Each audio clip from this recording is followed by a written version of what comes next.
আপনি কি জানেন ইরানের মতো ইসলাম রাষ্ট্রে রয়েছে প্রাচীন হিন্দু মন্দির? 1892 সালে নির্মাণ করা হয়েছিল এই মন্দির।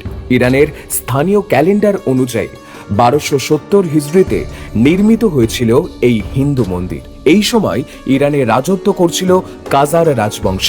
এই রাজবংশের রাজা নাসের আল দিন শাহের শাসনকালে এই মন্দির তৈরি করা হয়।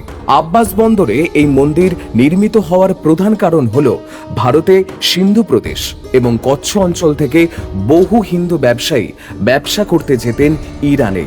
তাদের উপাসনার জন্যই এই মন্দির নির্মাণ করা হয়েছিল।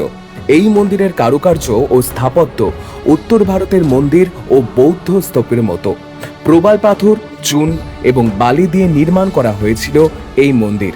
মন্দিরে হিন্দু দেবদেবীর মূর্তিগুলো অবশ্য বর্তমানে নেই, তবে মন্দিরের গায়ের কারুকার্য অতীতের স্মৃতি বহন করে।